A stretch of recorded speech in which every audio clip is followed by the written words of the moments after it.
truly incredible. Thank you.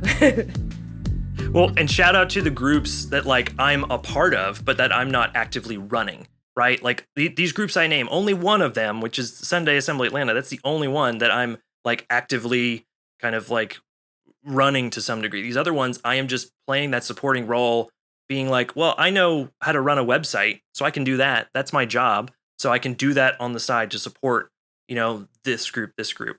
I know how to, drive a car, and I have a car with enough space that can put boxes of food. So it's just using the resources I have available to me to support in the ways that I can see. Yeah.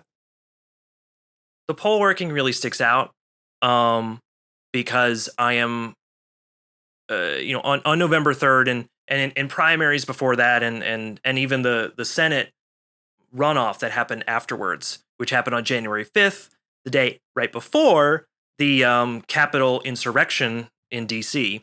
So it really kind of knocked the wind out of our sails of being happy about that.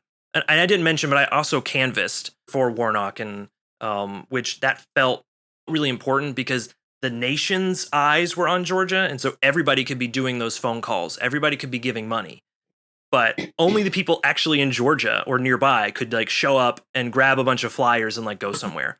I mean, here's a small thing that I think is an interesting little confluence that had to do with the canvassing, which is on one of the days I canvassed, I think it was right before November 3rd, I was assigned a group or like an area near Grant Park. And I'm getting hyper local here, so it's not that important. But I looked on my app, which is telling you all the addresses, and it had a whole bunch, like the addresses were totally wrong. Like the address would be wrong. The point on the map would be totally wrong. I'd be like, I don't know how to reach any of these people until I remembered, because I've been here so long in Atlanta. I was like, wait, these are all on Confederate Avenue. Didn't we recently change that to United Avenue? Didn't the city do that? Which in itself is a very lovely thing that I appreciate. Let's move away from kind of this Civil War mindset and that. And when I did that and I started punching in those numbers with the new street name, I started finding homes. I started finding apartments. And through doing that, right, through like this very hyper local, like Atlanta specific knowledge, I was able to canvass like easily like 60, 80 more people than otherwise.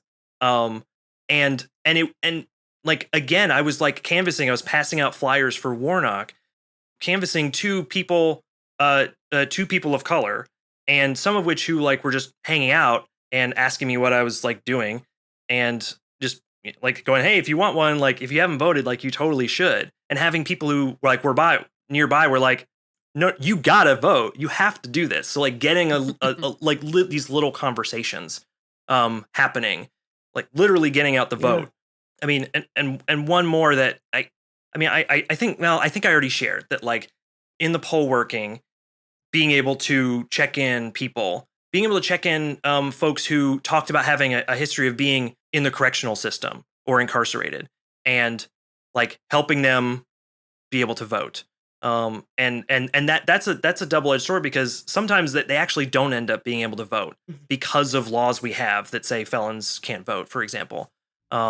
So there's like so much joy in like getting to know the person while they're getting checked in, and then seeing them walk out with a sticker. And then also seeing a lot of the challenges of like the folks who want to vote, think they can, they brought their kid and they're really excited and they're ready to do it. And then seeing them walk out not being able to. So it's being able to witness that, but being able to do the very best I can to make sure that everybody who can vote. Thanks for tuning in. Be sure to subscribe and ring that notification bell.